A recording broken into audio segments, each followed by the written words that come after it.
kind of speechless right now. This was literally my face during the City of Blood Arrow episode that I just watched.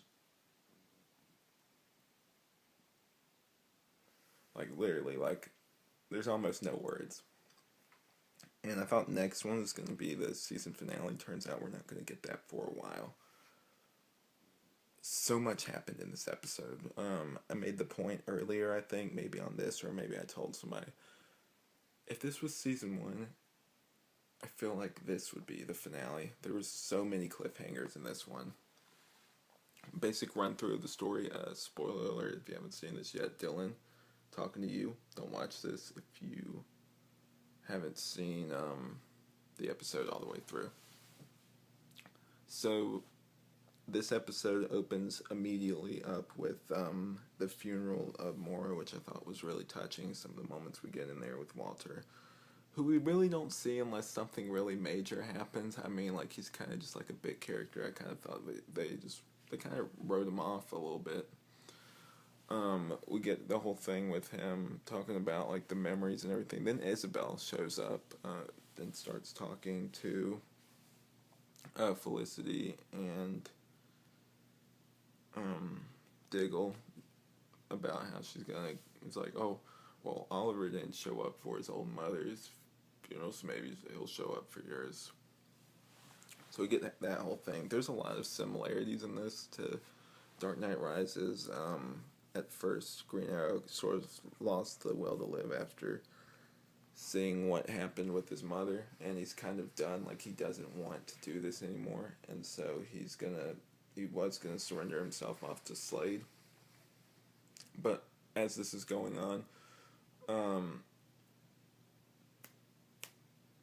her name? Laurel finds out that she was right about blood, because they kind of play it off like Slade knew that he was gonna kill the mom, but that's not how that scene really plays when you watch it. It's kind of like, that's a common comic book villain thing. Some of the stuff that's accidental, they act like it was a plan the whole time, which it might have been, but that scene, if you go back and watch it, definitely does not play like he's going to end up choosing to kill her. So we have the whole thing where we find out that Oliver has another secret hidden base, which will probably play into the finale a little bit. He's probably going to have to use that, because I'm guessing that Isabella and Deathstroke will end up storming his headquarters. They find him through Amanda Waller, which is a character I'm starting to come to like a little bit. I like that they're including more comic book stuff. I definitely like her a lot more than how they did her in Smallville. Speaking of which, I'm going to be doing a commentary on the pilot of Smallville pretty soon, so keep an eye out for that. So basically,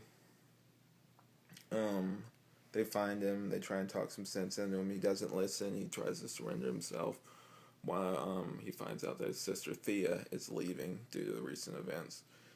And since he's not listening, Felicity knocks him out with this dart arrow. And he wakes up and Laurel's in the cave, which I thought was really cool. That she's part of this now. I really like her a lot more than I liked at the beginning of the season. She's grown on me again. She's a much better character. And it pretty much ramps up from there. After that, Laurel tells Oliver that she knows that Jason Blood is the guy in the skull mask, and Oliver somehow is reinvigorated by that to go out and fight again. Plus, Laurel gives him a little bit of a pep talk, which I found that touching too. So he goes out, he's going to basically do a suicide mission, similar to the Island flashback where the guy sacrificed himself on one of the submarine torpedoes trying to hit the boat, but it hit them. I think the shot wasn't very clear, like it kind of did one of these numbers where it went out and then like came back and the boat shook, but then they were okay after that, which I thought was weird, but whatever. So after that, we get to see Oliver taking on the army, or what he thinks is the only remaining army. It turns out there's a bunch of different agents around one of Quentin's people. Quentin's back on the force, which I thought it makes sense because Laurel blackmailed the lady and she kind of was forced to put him back. And plus, the commissioner kind of had to once they figured out that Slade really was evil. Otherwise, there'd be a lot more of an outrage. So, that whole thing goes down, and you find out that there's not only just people down there, but everywhere. There's a criminal that they pick up, turns out to be an agent for Slade. There's someone sitting at a bus station and happens to be an agent for Slade. There's a bunch of them. And so, Blood now knows that Oliver and Arrow one and the same, which really, you could have figured that out sooner. But whatever. Just like, there's clues that are really obvious that he's the Arrow. But, I mean, whatever. So, it basically ends with the Deathstroke's army storming the city. That whole thing, there's, trying to think of the words.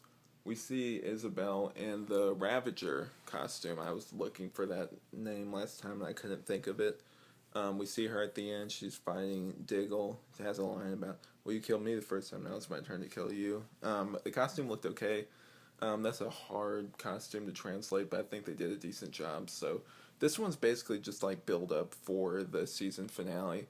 And boy, was it a really good episode. It really started building up towards the end. Not that the beginning was slow or anything. The beginning was a lot more story. And then once it started ramping up, don't get me wrong, I like this story. But once it started ramping up, it started getting really good. So if I had to rate this, I'd probably give it a 4.5 out of 5 stars. It was a really great episode. So what did you guys think? Comment below, let me know.